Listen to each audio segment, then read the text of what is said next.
할렐루야. 옆사람 인사합시다. 사랑합니다. 축복합니다. 우리 옆에 있는 가족들에게 꽉 껴안으면서 얘기합시다. 우리는 소중한 가족입니다.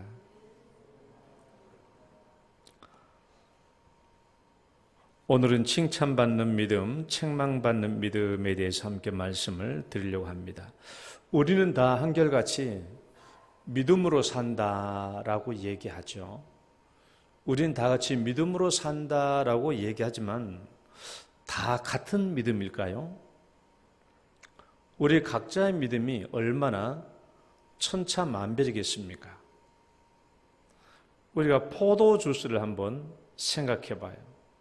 어떤 포도 주스는 이 포도 원액 한 방울 떨쳐 놓고도 포도 주스라고 말하고, 어떤 포도는 원액 3%를 떨쳐 놓고도 포도 주스라고 얘기하고, 어떤 포도주는 원액 30%를 넣고도 아주 질 좋은 포도주라고 얘기하고, 어떤 포도 주스는 진짜 100% 원액 포도 주스도 있습니다.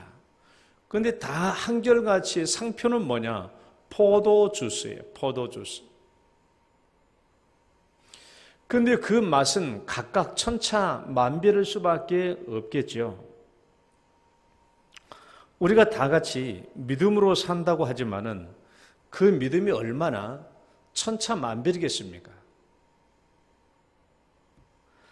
참 믿음과 변질된 믿음을 한번 비교해 봅시다. 이 믿음의 스펙트럼을 보면은 얼마나 각양각색인지 알 수 없어요. 우리가 믿음의 공식은 믿음은 하나님 플러스 생성이다, 그렇게 얘기했습니다. 따라봅시다. 믿음은 하나님 플러스 생성. 첫 번째 그림을 보시면 저렇죠. 우리의 참 믿음이라고 하는 것은 내가 바라는 것, 믿음은 바라는 것들의 실상이요라고 했을 때, 믿음이라고 하는 것은 하나님께서 내 모든 소원을 이루어주신다. 하나님이 오직 하나님이 내 소원하는 것을, 바라는 것을 이루어주신다라는 관점에서 하나님 100이죠. 따라해봐요. 하나님 100. 다시 하나님 100. 하나님이에요. 내가 바라고 소원하는 것을 이루어주시는 분은 오직 하나님이라는 관점에서 하나님 100이에요. 여기는 뭡니까? 내 능력은 제로예요. 내 능력은 제로이고 외적 가능성과 환경도 제로입니다. 그러니까 믿음이라는 것 자체가 뭘 의미하냐? 믿음이라는 것 자체가 하나님 100, 내 능력 제로, 외적 환경 제로를 의미해요. 믿음 자체가 그렇다라는 겁니다. 그러니까 내 능력이 제로가 되고 외적 환경이 제로가 되는 것은 이건 믿음으로 되는 거예요. 믿음. 그러니까 믿음 안에서는 내 능력이 제로가 되고 모든 외적 환경이 제로가 되는 것입니다. 이게 참 믿음이죠. 이제 그러면 변질된 믿음을 볼까요? 자, 이 변질된 믿음은 성경에서는 다른 말로 따라해 볼까요? 의심하는 믿음, 두 마음을 품은 믿음. 이렇게 달리 말하고 있죠. 내가 바라는 것을 하나님이 이루어 주신다라고 믿고는 있지만 하나님에 대한 신뢰는 20%밖에 안 돼요. 그리고 내 능력이 40%, 그다음에 외적 환경이 40%, 이렇게 될 수도 있다라는 거예요. 이렇게 되면 이 믿음은 변질된 믿음이죠. 그러니까 이 믿음의 순도는 20%밖에 안 돼요. 원액 포도 주스에 비하면 포도 원액은 20%밖에 안 된다라는 것이죠. 그래도 우리는 뭐라고 그래요? 그래도 우리는 믿음으로 산다, 그렇게 얘기하는 거예요. 믿음으로 산다. 그러니까 실상 우리가 다 믿음으로 산다라고 하지만은 우리 믿음의 스펙트럼은 굉장히 다양할 수밖에 없죠. 세 번째 그림을 보시면은 우리 믿음의 스펙트럼 저렇게 다양할 수 있어요. 그러니까 저 수치를 달리 넣어보면 하나님에 대한 신뢰도가 1에서 99, 자기 능력에 대한 의지가 1부터 99, 외적 환경에 대한 의지가 1부터 99, 이런 조합을 형성이 되면은 우리 믿음의 스펙트럼이 얼마나 다양한지 모릅니다. 그런데 우리는 다 한결같이 뭐라고 살아요? 믿음으로 산다라고 말하거든요. 어떤 사람의 믿음의 순도가 3%밖에 안 되지만 믿음으로 산다라고 말합니다. 어떤 사람은 믿음의 순도가 10이지만 믿음으로 산다고 그래요. 어떤 사람은 믿음의 순도가 30%이지만 그래도 자기는 믿음으로 산다고 그래요. 어떤 사람은 90% 순도로 살지만 이 사람은 또 아이고 나는 아직도 믿음이 너무나 부족해 라고 그렇게 말하기도 한다라는 거예요. 그러니까 우리가 각자 가지고 있는 믿음의 정도가 얼마나 각양각색인가. 지금 여러분의 믿음의 상태는 어떻습니까? 지금 우리의 믿음의 상태는 어떤가요? 우리 믿음의 상태를 보는 일이 왜 그렇게 중요한가 하면은 내가 가지고 있는 이 믿음에 따라서 하나님께서 내가 소원하는 바를 이루어 주실 수도 있고 이루어 주지 않을 수도 있어요. 내가 가지고 있는 이 믿음으로 내가 필요한 것을 하나님께서 구해서 받을 수도 있고 이 믿음으로 내가 어떤 비전을 꿈꾸고 비전을 세워서 그것을 성취할 수도 있고 이 믿음으로 내가 하나님의 나라와 의와 뜻을 세우고 그 성취를 이룰 수도 있기 때문에 이 믿음의 정도를 보는 것이 중요한 거예요. 뿐만 아닙니다. 예수님은 이 믿음을 보시고 친히 칭찬하시는 믿음도 있었고 책망하는 믿음도 있었다라는 거예요. 어떤 사람의 믿음은 굉장히 칭찬했어요. 어떤 사람의 믿음은 아주 책망을 받았습니다. 그래서 오늘 우리는 예수님께서 칭찬했던 믿음과 책망했던 믿음을 다시 한번 살펴보고 우리 각자가 어떻게 하면 예수님 앞에서 칭찬받는 믿음이 될 수 있는지 따라해 봅시다. 칭찬받는 믿음. 다시 한번 칭찬받는 믿음. 여러분 칭찬받는 믿음 될 수 있기를 주의 이름으로 축원합니다. 먼저는 칭찬받는 믿음을 한번 살펴보겠습니다. 가나안 여인의 믿음이에요. 가나안 여인의 믿음을 보면은 자기 능력을 200% 제로화시킨 사람이다. 그래서 예수님이 내 믿음이 크도다 이렇게 말했던 여인이죠. 예수님께서 이스라엘 땅을 벗어나서 두로와 시돈 땅으로 들어가는 중에 어떤 가나안 여인이 예수님께 달려와서 무릎 꿇고 예수님께 간청했지요. 주여, 내 딸이 흉악한 귀신 들렸는데 좀 고쳐주십시오라고 간구했던 것입니다. 예수님이 이 여인에게 뭐라고 말했냐 하면, 자, 말씀 읽어볼까요? 여자여, 시작. 여자여, 내 믿음이 크도다.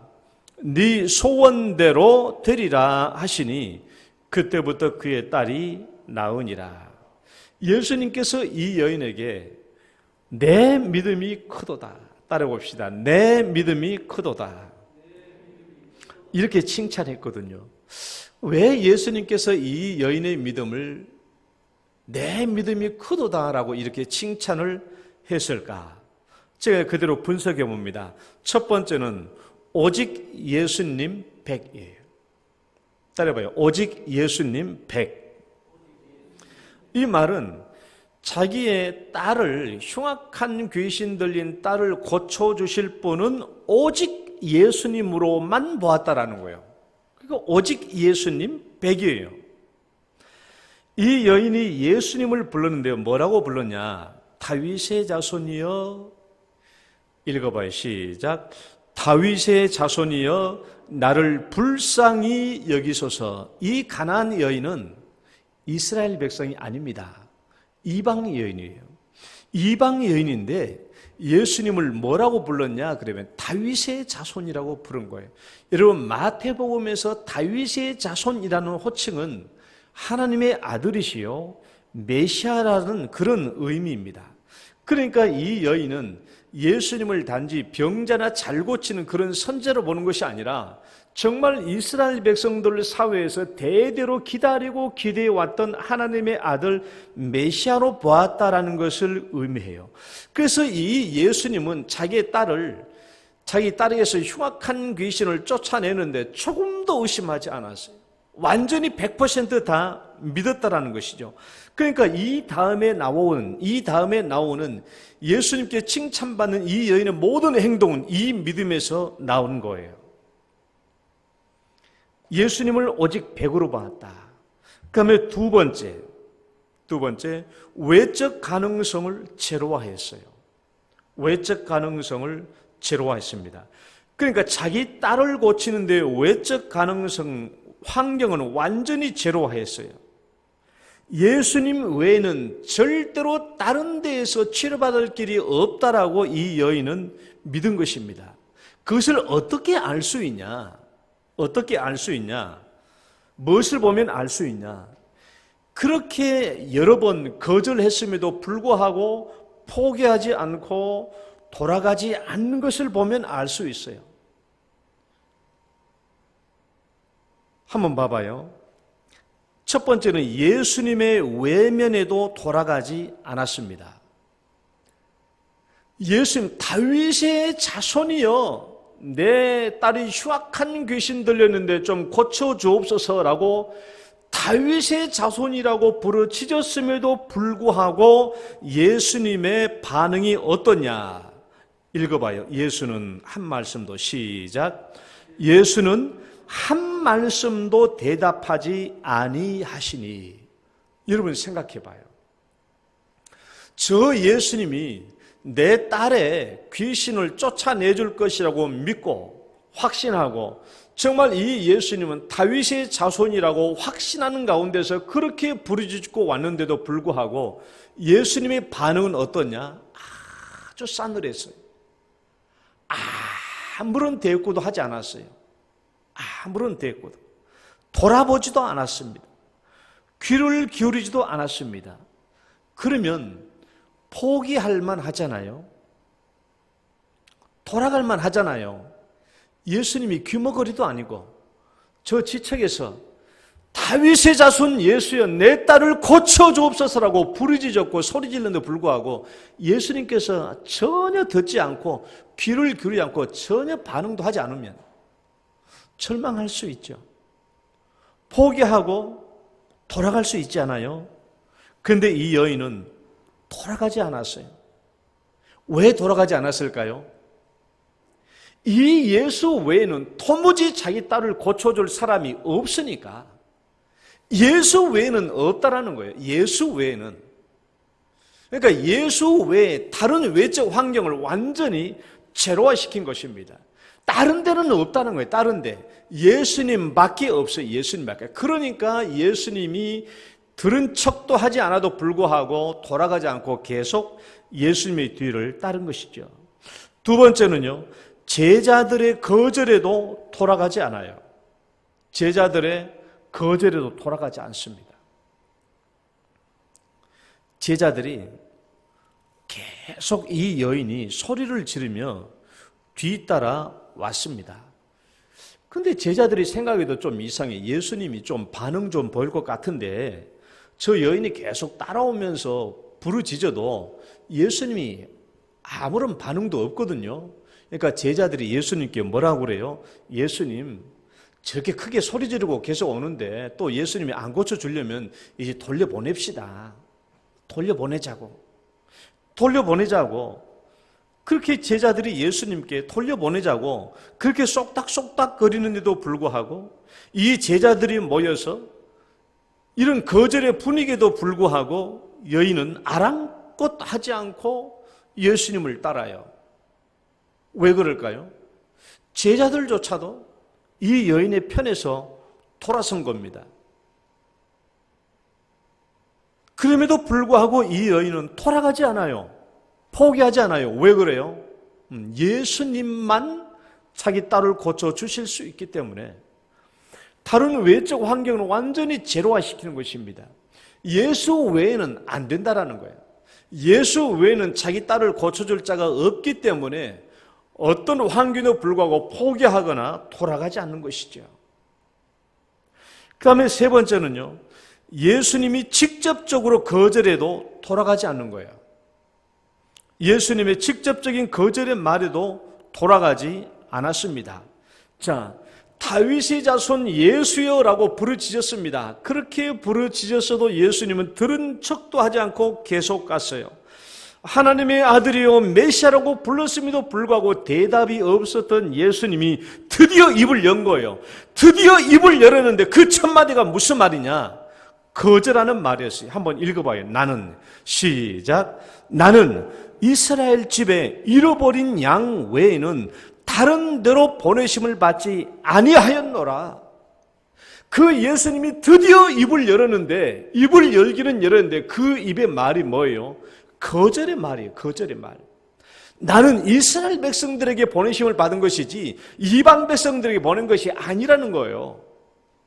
한마디로 말하면 거절한 것입니다. 얼마나 절망적인 말이에요.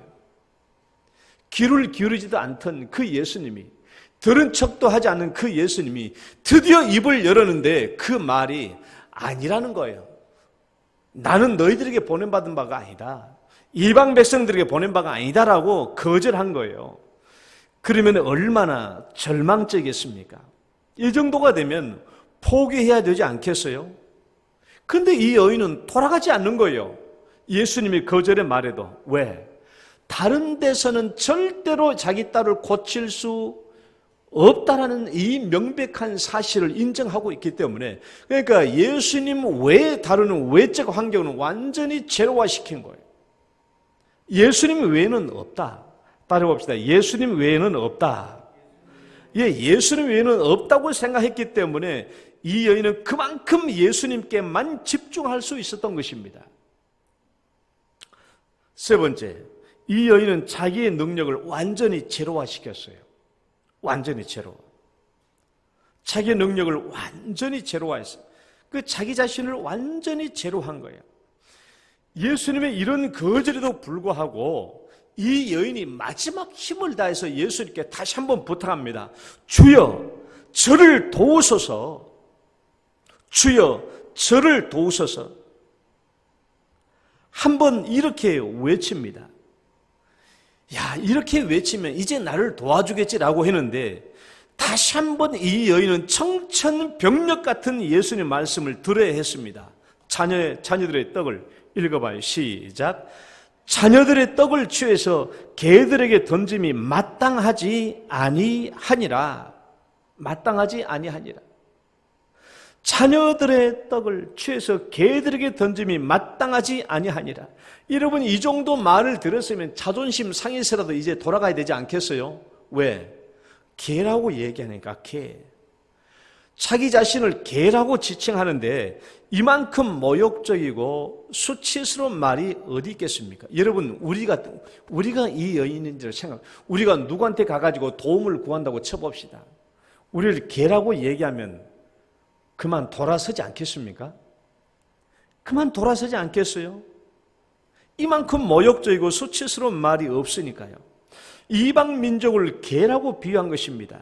그러니까 병 고치는 축복, 영적인 축복, 건강의 축복들은 이 자녀들의 떡, 이스라엘 백성들에게 주려고 한 것이지 이방 민족들이 너희 개 같은 자들에게 줄 축복이 아니라는 것이에요. 이 정도로 말을 들었으면 그만 돌아가야 되지 않겠어요? 자존심 상해서라도 돌아갈 것 같은데 이 여인의 반응이 어떻습니까? 능히 자기 자신을 개 같은 존재로 인정하는 거예요. 말씀 읽어봐요. 주여, 시작. 주여, 올소이다마는 개들도. 주여, 올소이다마는 개들도. 여러분, 이 여인은 완전히 자기 자신을 제로화시킨 거예요. 개 같은 존재로 자기 자신을 낮춥니다. 세상에 이런 사람이 어디 있습니까? 완전히 자기 자신을 제로화시킨 거예요. 그런데 놀라운 일은 여기서 끝나는 것이 아니라 자기 자신을 더더욱 제로화시킨다라는 거예요. 읽어봐요. 개들도. 시작. 개들도 제 주인의 상에서 떨어지는 부스러기를 먹나이다. 이 여인은 개라고 표현한 것도 인정하고 자기 자신을 더 낮춰서 이 개들도 주인의 밥상에서 떨어지는 부스러기를 먹습니다 라고 인정한 거예요. 이스라엘 백성들은 주인입니다. 그 자기 자신들은, 이방 백성들은 개 같은 존재로 인정해요. 그러면서도 어쨌다고요? 주인의 밥상에서 떨어지는 그 부스러기를 간절히 삼아오는 개처럼 그렇게 주인의 밥상에서 떨어지는 부스러기라도 자기는 먹겠다라는 것입니다.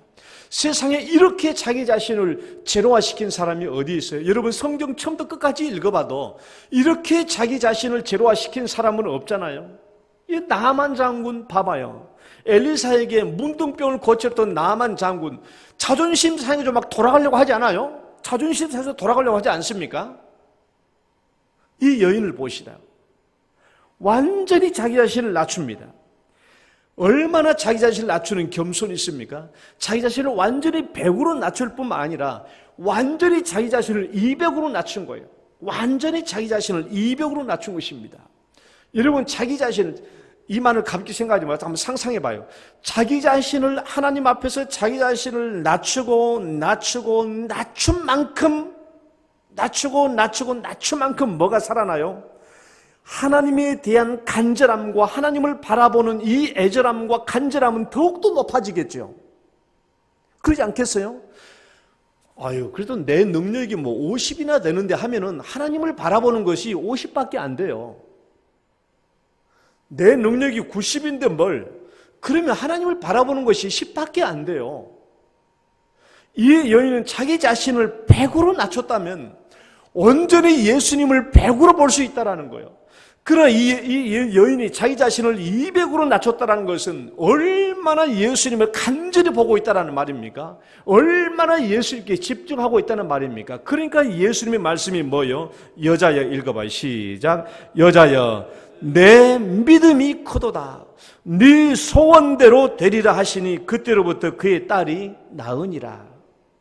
왜 예수님이 이 여인에게 내 믿음이 크도다라고 말하신 줄 알겠죠? 자기 자신을 200으로나 제로화시킨 여인이에요. 두 번째, 백부장의 믿음을 봐봐요. 이분은 하나님의 능력을 200으로 확대한 사람이에요. 이만한 믿음을 보지 못하였노라. 내가 이스라엘 중에서 이만한 믿음을 보지 못했다라고 말합니다. 여러분 백부장 잘 아시죠? 로마의 백부장입니다. 당시에 이스라엘 백성들은 로마의 지배를 받고 있었죠. 백부장이란 말은 밑에 병사를 100명이나 거느리고 있는 장교라는 의미입니다. 그때 그의 집안 일을 돕고 있는 이스라엘 백성의 하인이 중풍병에 걸렸습니다. 중풍병이 걸려서 이 백부장이 예수님께 나와서 친히 간구했습니다. 내 하인이 중풍병에 걸려서 몹시 괴로워하고 시달리고 있습니다. 좀 고쳐주십시오라고 예수님에게 간청을 했어요. 그러니까 예수님이 그래요, 내가 가서 고쳐주겠습니다라고 얘기한 겁니다. 그리고 그 백부장을 따라서 집에 가려고 했는데 백부장이 뭐라고 얘기했냐? 읽어봐요. 주여, 시작. 주여, 내 집에 들어오심을 나는 감당하지 못하겠사오니 다만 말씀으로만 하옵소서. 그러면 내 하인이 낫게 싸움나이다.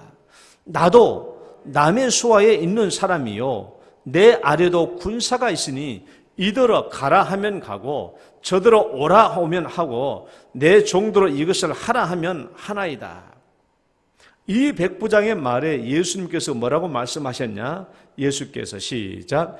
예수께서 들으시고 놀랍게 여겨 따르는 자들에게 이르되 내가 진실로 너에게 이르노니 이스라엘 중 아무에게서도 이만한 믿음을 보지 못하였노라. 여러분 예수님께서 이 백부장의 믿음을 보고 왜 이렇게 칭찬하셨을까요? 예수님의 12제자를 포함해서 지금까지 이스라엘 백성들 중에서 이만한 믿음을 보지 못했다라는 거예요.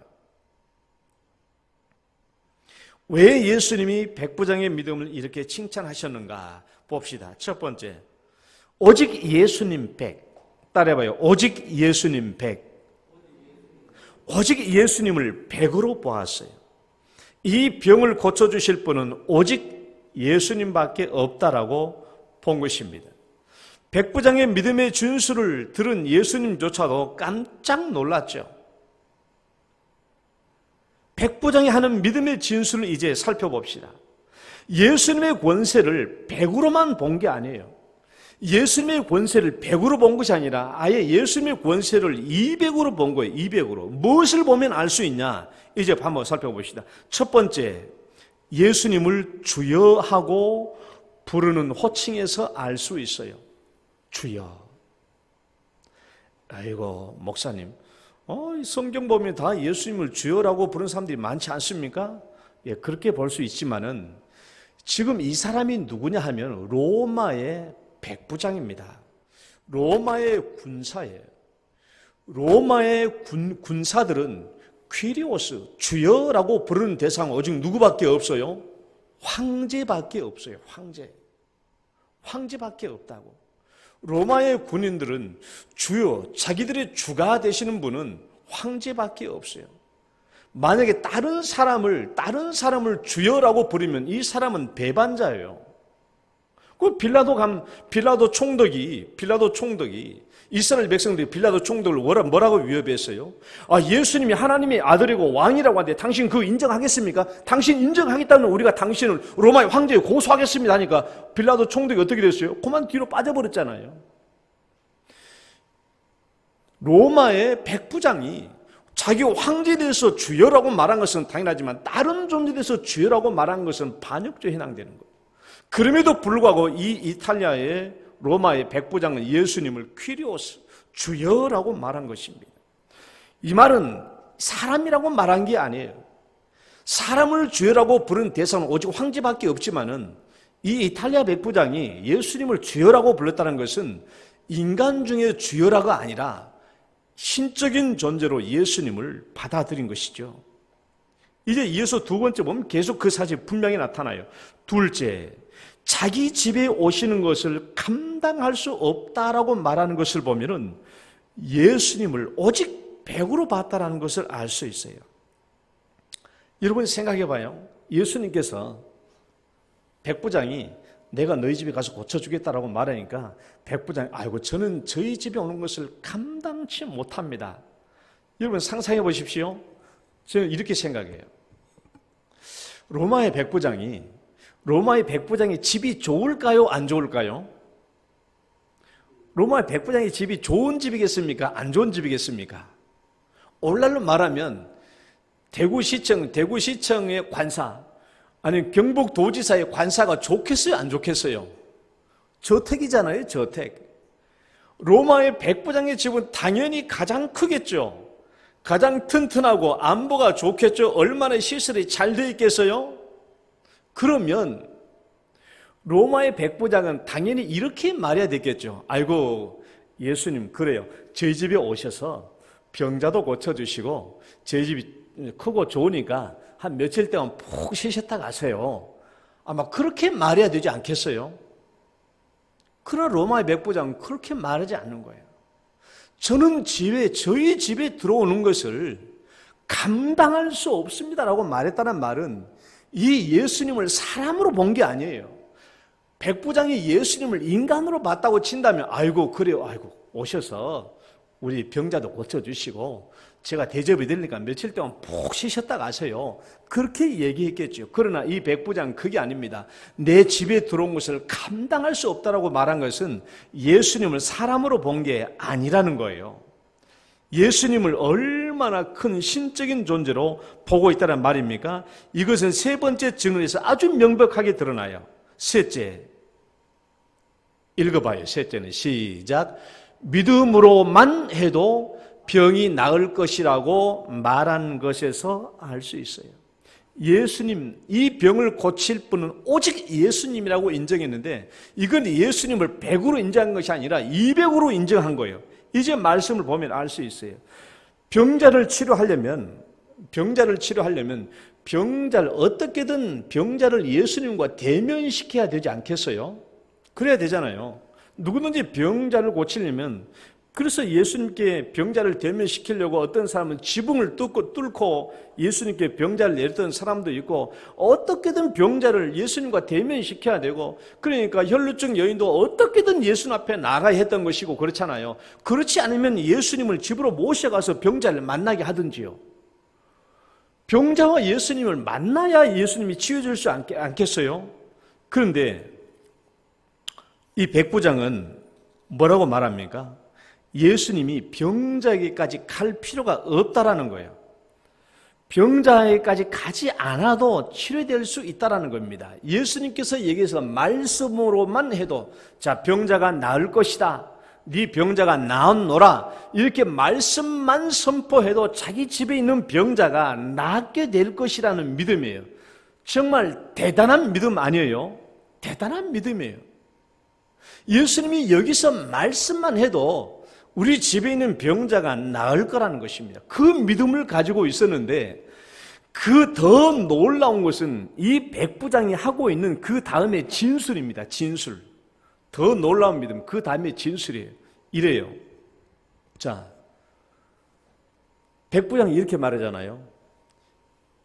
백부장의 진술은 뭐냐 그러면, 예수님이 여기서 말씀으로만 해도 내 집에 있는 하인이 나을 수 있다는 것은 왜 그런가 하면서 설명을 한 거예요. 저도 백부장입니다.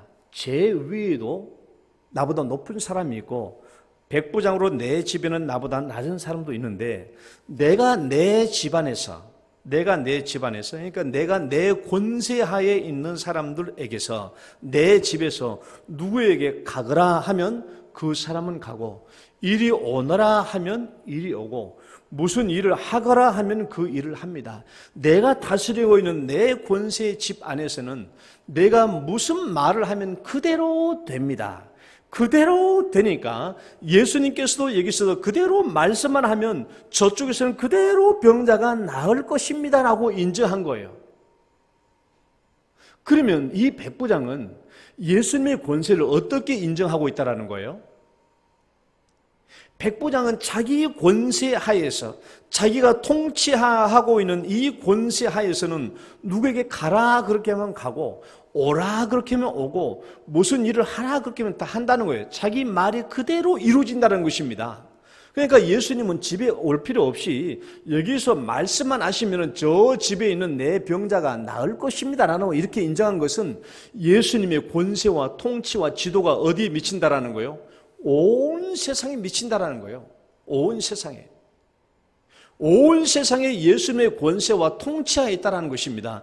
예수님은 여기 계시지만은 예수님이 저 한국에 있는 병자를 향해서 병자가 고쳐질 것이야 라고 말씀 안 해도 한국에 있는 병자가 고쳐지고, 또 예수님이 여기서 말씀 안 해도 저 미국 땅에 있는 환자가 고쳐지고, 예수님이 여기서만 말씀해도 저 영국 땅에 있는 병자가 고쳐진다면 예수님의 권세와 통치는 어디에 미친다고요? 온 세상이 예수님의 권세와 통치하에 있다라는 거예요. 대단한 믿음 아닙니까? 대단한 믿음이죠. 그러니까 이것은 이 백부장은 오직 예수님 100이라고 인정할 뿐만 아니라 그 100이 아니라 완전히 200, 300, 400, 500까지 된다라는 거예요. 엄청난 믿음 아닙니까? 그러니까 예수님께 내가 이스라엘 중에서 이만한 믿음을 내가 본 적이 없다라고 말한 것입니다. 이만큼 예수님의 통치와 이만큼 예수님의 지도와 이만큼 예수님의 신성을 인정한 사람이 누가 있어요? 백부장이죠. 그러니까 예수님이 그에게 말하길 내가 이스라엘 중에서 이만한 믿음을 본 적이 없다라고 칭찬한 것이죠. 대단한 믿음이에요. 두 번째, 백부장은 자기의 능력을 완전히 제로화했습니다. 백부장은 자기의 능력을 제로화했어요. 여러분, 지배국가의 백부장이에요. 피지배국가, 자기들이 통치하는 백성들 속에 와가지고 얼마나 자기의 권세와 위세가 크겠습니까? 그런데 이 백부장은, 이탈리아 장교 백부장은 이 병자를 고치는데 자기의 위세와 자기의 원세를 조금도 내세우지 않습니다. 조금도 내세우지 않고 예수님을 주여라고 불렀습니다. 또 자기 집에 들어오는 것을 저는 감당할 수 없습니다라고 말했습니다. 예수님께서 말씀만 하시라고 예수님의 온 세상의 통치권과 주권자임을 인정했어요. 뿐만 아니라 자기가 고치려고 하는 이 병자는 이탈리아 병사가 아닙니다. 이스라엘 병사, 이스라엘 하인이에요. 하인. 피지비 국가의 하인이에요. 이 피지비 국가의 하인에 중풍이 걸린 사람 이렇게 불쌍히 여겼다는 것은 이 사람이 얼마나 온유한 사람이며 이 사람이 얼마나 긍휼의 사람이며 이 사람이 얼마나 겸손한 사람인지를 알 수 있지 않습니까? 이 사람은 자기 자신의 능력을 완전히 제로화시킨 사람이에요. 세 번째로는 자기의 가능성을 완전히 제로화시켰어요. 외적 가능성을 완전히 제로화시켰어요. 그러니까 예수님 외에는 도무지 치료할 사람이 없다라는 것을 인정한 겁니다. 그러니까 말씀으로만 해도 예수님이 치료할 수 있다라고 믿는 사람이 예수님 위에 다른 것으로 말미암아 치료받을 수 있다라고 생각할 리가 없겠죠. 예수님이 말씀으로만 치유했다. 말씀으로만. 외적 가능성을 완전히 제로했어요. 여러분, 예수님이 극찬한 믿음의 공통점이 무엇입니까? 예수님이 칭찬한 믿음의 공통점이 뭡니까? 믿음의 공식 그대로예요. 믿음은 하나님 플러스 생성입니다. 자기의 능력을 제로화시키되 할 수만 있다면 이 가난한 여인처럼 자기 자신을 200% 제로화시키는 거예요. 자기 자신을 200% 제로화시키면 전심으로 하나님을 바라보게 되잖아요. 전심으로 예수님을 보게 되지 않습니까? 또 외적 가능성을 완전히 제로화시키고 할 수만 있다면 하나님의 능력을 100으로 극대화시키되 할 수만 있다면 백부장처럼 예수님의 능력, 하나님의 능력을 200%로 극대화시키는 거예요. 이렇게 했을 때 예수님은 이 믿음이 크도다라고 칭찬했던 것이고 그들이 소원한 바를 그대로 다 이루어 주셨다라는 거예요. 여러분, 우리의 믿음 잘 살펴보시고 내 자신의 능력을 0으로 제로화시킨다는 거, 이게 쉬운 일은 아니지만 이건 믿음으로 되거든요. 이게 믿음으로 됩니다. 이게 얼마나 쉬운 일은 아니겠지만은 여러분, 우리 자신을 0으로 제로화시키면 시킬수록 하나님이 나를 위하여 일하신다라는 이 목표는 100으로 높아지는 거예요. 내 능력이 50이 돼 있다면 하나님이 일하시는 것은 50밖에 안 돼요. 여러분, 우리 자신을 낮추고 내 능력이 90이 설사 90 된다고 할지라도 내 자신을 제로화시킴으로 온전히 하나님을 바라보는 칭찬받는 믿음 되시기를 축원합니다. 이제 책망받는 믿음을 봅시다. 책망받는 믿음. 첫 번째는 하나님보단 자기 능력을 크게 보았기 때문에 책망을 받는 거예요. 자기 능력을 크게 보았기 때문에. 말씀 읽어봅시다. 오늘 있다가 시작. 오늘 있다가 내일 아궁이에 던져지는 들풀도 하나님이 이렇게 입히시거든 하물며 너희들일까 보냐. 믿음이 작은 자들아, 그러므로 염려하여 이르기를 무엇을 먹을까, 무엇을 마실까, 무엇을 입을까 염려하지 말라. 여러분, 우리 하나님의 자녀들이 의식주 염려하는 것을 믿음이 작다라고 책망하신 거 예수님이. 자, 우리에게 근심과 걱정이 왜 나오죠? 우리에게 근심과 걱정이 왜 나옵니까? 하나님을 보니까 나옵니까? 나를 보니까 나옵니까?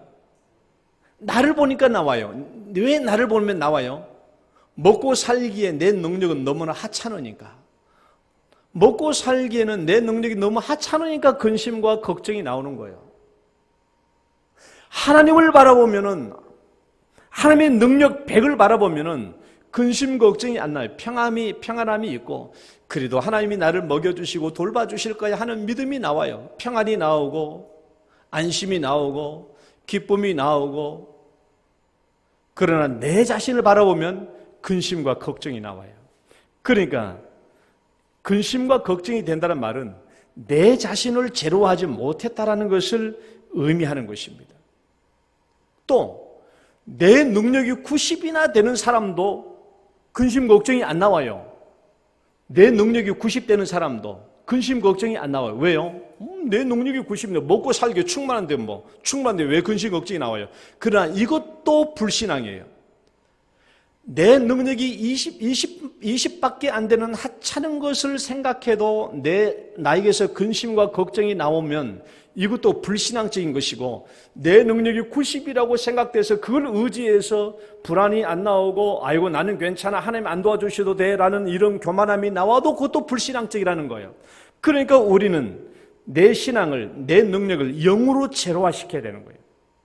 내 능력을 0으로 제로화시키지 못하면 당연히 믿음이 변질됩니다. 당연히 믿음이 변질되는 것이고, 이 믿음에 대해서 예수님은 믿음이 작은 자라고 책망했던 것입니다. 여러분, 우리가 때로 먹고 사는 것 때문에 근심, 걱정, 염려할 때 있지 않아요? 그것은 누구를 보기 때문에 그래요? 나를 보니까 그래요. 내 능력을 보니까. 그것을 제로화시켜야 돼요. 그럼 불신자들, 예수님 말씀했다는 그건 이방 민족들이 하는 근심, 걱정이다라는 거예요. 하나님의 자녀들에게 걱정할 필요 없다는 말은 내 능력을 제로화시키라는 거예요. 하나님이 다 알아서 먹여주시니까. 우리 아버지는 내가 무엇이 필요한지 안 한지를 다 미리 알고 계시기 때문에 우리 하나님을 의지하면 된다는 것입니다. 변질된 믿음, 이게 예수님은 믿음이 작은 자라고 책망하는 것이죠. 두 번째는 어떤 믿음을 책망했냐? 하나님보다 외적 가능성을 크게 보았기 때문에 믿음이 작은 자라고 책망한 거예요. 외적 가능성을 크게 보고 외적 가능성에 지배당하면 하나님에 대한 눈이 작아지잖아요. 하나님을 바라보지 않게 됩니다. 자, 말씀 봐요. 예수께서 이르시되, 시작. 예수께서 이르시되 어찌하여 무서워하느냐? 믿음이 작은 자들아 하시고 곧 일어나사 바람과 바다를 꾸짖으시니 아주 잔잔하게 되거늘. 예수님과 제자들이 배를 타고 갈릴리 저편으로 가는 중에 예수님은 지하 그 방에서 주무시고 계셨고요. 그때 큰 광풍이 일어나서 바닷물결이 일어나서 바닷물결이 배에 덮쳤습니다. 그래서 아주 죽게 생기게 되었죠. 죽게 생기게 되었으니 예수님께 달려와서 주여 우리를 구원하소서, 우리가 죽게 되었습니다 라고 외친 것입니다. 지금 상황이 무섭고 죽을 지경이 되었어요. 무섭고 두려움에 떨게 되었던 것이죠. 그래서 이들이 예수님께 달려왔던 것입니다. 큰 광풍이 일어나며, 읽어봐요. 시작. 큰 광풍이 일어나며 물결이 배에 부딪혀 들어와 배에 가득하게 되었더라. 그러니까 제자들은 지금 죽을 상황이 된 것입니다. 외적 상황에 완전히 압도당하게 된 거예요. 그들이 얼마나 외적 상황에 압도되었던지, 예수님이 그들과 함께 있음에도 불구하고 우리가 죽게 되었습니다. 죽게 되었습니다. 큰일 났습니다 라고 외쳤던 것이죠. 그때 예수님이 그들에게 뭐라고 말한 거예요? 믿음이 작은 자들아 라고 책망한 것입니다. 믿음이 작은 자들아, 믿음이 작은 자들아. 외적 환경이 크게 보이고 외적 환경이 크게 보이니까 예수님이 아무런 존재도 안 느껴지는 거예요. 이 사람들이 예수님께 달려온 것은 예수님이 능력이 커서 온 게 아니라 지금 다 죽게 돼가지고 지금 예수님께 온 거거든요. 예수님이 책망한 거예요. 외적 환경에 지배되면은, 외적 환경이 크게 보이면 하나님이 작게 보입니다. 그런 믿음은 실패하죠. 그 믿음이 실패한 믿음이고, 그 믿음은 변절된 믿음이고, 예수님이 이런 믿음을 믿음이 작은 자라고 책망한 것입니다. 베드로도 똑같이 이런 책망을 받았어요. 베드로가 물 위를 걸었습니다. 밤 사경쯤에 예수님이 오시는데 파도 위를 걸어서 오셨어요. 베드로가 그 예수님을 보고 주여 나도 걷게 하옵소서라고 했더니 예수님이 오라 하니까 베드로도 바다 위를 걸었어요. 베드로가 왜 물결치는 파도 위를 걸었습니까? 물결 위를 걸어오시는 예수님을 바라보았기 때문에 베드로도 걸었던 거예요. 그런데 왜 베드로가 급작스럽게 물속에 빠지게 되었습니까? 성경 말씀 봅시다. 바람을 보고, 시작. 바람을 보고 무서워 빠져가는지라 소리질러 이르되 주여 나를 구원하소서 하니 예수께서 즉시 손을 내밀어 그를 붙잡으시며 이르시되 믿음이 작은 자여 왜 의심하였느냐 하시고, 물 위를 잘 걸었던 베드로가 왜 갑자기 물에 빠지게 됩니까? 뭘 보고? 물결치는 파도를 보니까, 거기에 물결치는 파도에 집중하게 되니까 예수님에게서 시선이 멀어지잖아요. 환경이 나를 지배당하면 예수님을 바라보는 초점이 사라지고 하나님을 바라보는 초점이 사라지는 거예요. 그러면 우리는 환경이 크게 보면 믿음이 없어집니다. 믿음이 변질되죠. 그 믿음은 예수님이 뭐라고 하는 거예요? 믿음이 작은 믿음이라고 책망한 것이죠. 여러분 잘 생각해 봐요. 예수님 성경에서 이 외적 환경을 가장 크게 제로화시킨 인물들이 누굽니까? 외적 환경을 제로화시키게 돼 아주 200% 제로화시킨 사람들이 있어요. 성경을 보면은 외적 환경에 압도당하지 않고 외적 환경을 제로화시키게 돼 200% 제로화시킨 사람이 있어요.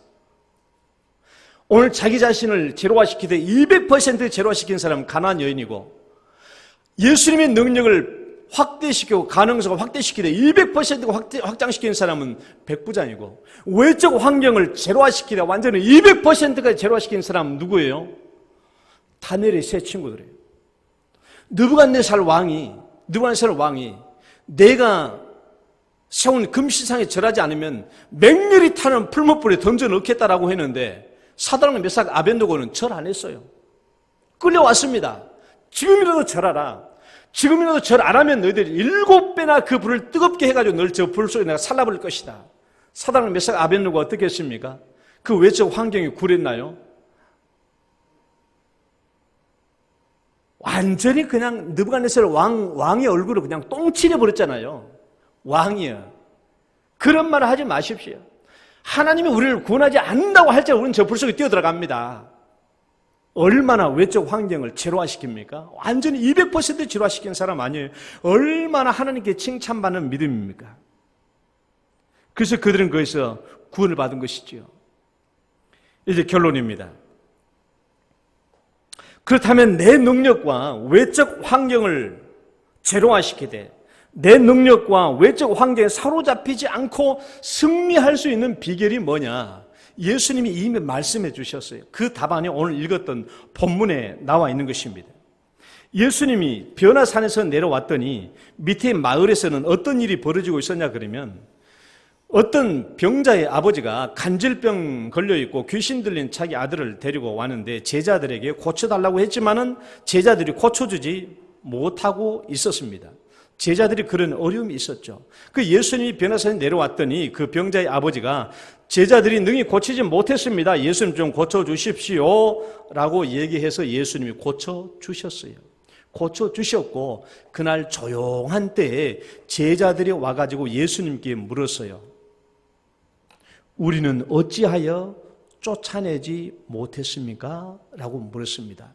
여러분, 제자들이 이 묻는 질문을 잘 생각해야 돼요. 이들이 왜 물었겠어요?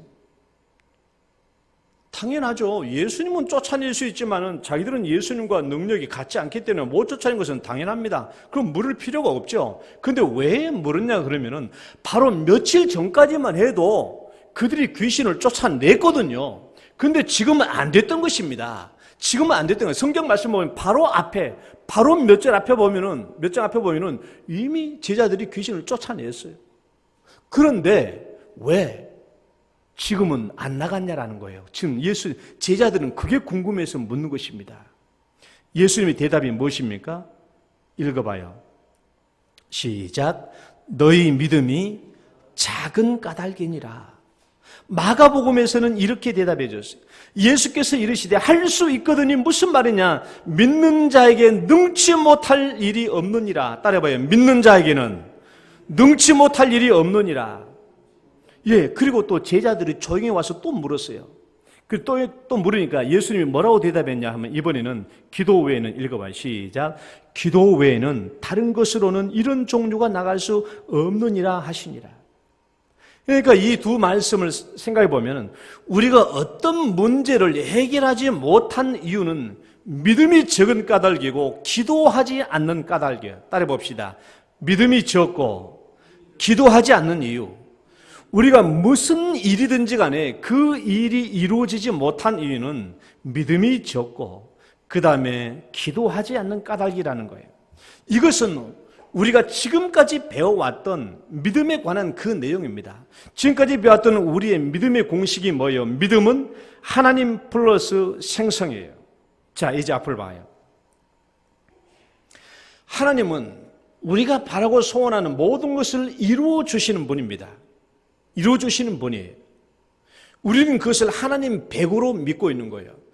하나님은 온전히 내가 바라고 소원한 것을 이루어 주신다라는 이 사실을 온전히 믿으려면 내 능력이 제로화돼야 되고 모든 외적 환경이 제로화돼야 돼요. 그래야 온전히 하나님을 향한 믿음이 살아나고 간절히 하나님만 바라보도록 되어 있어요. 그러면 거기서 뭐가 살아나요? 믿음이 살아나고 그 믿음이 살아나면 하나님만이 나의 소원하는 바를 이루어 주신다. 내 능력이 아니고 외적 환경이 아니고 오직 하나님만이 내가 원하는 바를 이루어 주신다라고 믿으면 그때 나오는 우리의 신앙의 자신은 뭐가 나와요? 하나님을 향한 간절한 기도가 나오죠. 그 간절한 기도가 뭐라고요? 간절성 100%, 간절성 100%, 진정성 100%, 신뢰성 100%, 열정성 100%인 이런 기도가 나올 수밖에 없다라는 거예요. 그러나 하나님만이 이 일을 이루어 주실 수 있습니다라는 이 믿음이 아니라 내 능력이 50더라고 외적 환경이 몇십 프로 들어가면은 하나님을 바라보는 믿음이 작아질 수밖에 없어요. 작아질 수밖에 없으면 내가 전심으로 하나님께 기도할 수가 없죠. 진정성 100%, 간정성 100%, 신뢰성 100%, 열정성 100%의 기도가 나올 수가 없는 거예요. 이 제자들이 왜 실패했습니까? 바로 며칠 전까지는 자기들의 능력과 경험상으로 보면 귀신이 나갔거든요. 근데 이번에는 왜 안 나갔다라는 거예요? 믿음이 적었다는 말은 뭐 이들이 기도하지 않았다는 말이고 뭘 의지했다는 거예요? 내 능력을 의지했다는 거예요. 지난날에 있었던, 며칠 전에 있었던 자기의 가능성, 자기의 경험, 자기의 능력을 의지하고 했기 때문에 안 나갔다라는 거예요. 그래서 예수님이 너희들이 믿음이 적은 영혼이라, 또 다른 말로는 너희를 기도하지 않는 영혼이라 그렇게 말씀하신 거예요. 그러니까 믿음과 기도는 두 개의 별다른 대답이 아니라 맥락사에서 차원을 달리하는 표현일 뿐이에요. 믿음이 작거나 기도하지 않으면 이런 병을 고칠 수가 없다라는 것이죠. 이것은 이 병만이 아닙니다. 우리의 모든 것 다 마찬가지죠. 모든 문제 다 마찬가지예요. 말씀을 맺습니다. 여러분 한번 신앙생활 하시면서 가만히 묵상해 보세요. 나는 나 자신을 완전히 제로화시키며 살고 있는가? 이것은 어떤 문제를 해결해야 될 뿐만이 아니라 내 신앙생활에서 온전히 항상 있어야 될 신앙의 기본이에요. 내 자신의 능력을 제로화시키는 거예요. 어떤 환경도 제로화시키고 하나님만 100으로 생각하고 살아가는 거예요. 할 수만 있다면 백부장처럼 하나님의 능력을 200으로 극대화시키고, 할 수만 있다면 가나안 여인처럼 자기 자신을 200% 제로화시키고, 또 할 수만 있다면 다니엘의 세 친구처럼 외적 환경을 200% 제로화시키는 겁니다. 이렇게 하면 언제든지 우리가 승리하는 믿음, 소원한 것을 얻는 믿음이 될 줄 믿습니다. 하나님 아버지 감사합니다. 오늘도 저희들을 인도해 주시고 또 축복해 주시고 또 믿음의 승리에 대한 말씀을 주셨으므로 이제 우리가 이 말씀을 가지고 늘 범사에 승리하며 이기며 소원한 바를 얻는 저희들의 신앙 되게 하여 주옵소서. 예수님 이름으로 기도드립니다. 아멘.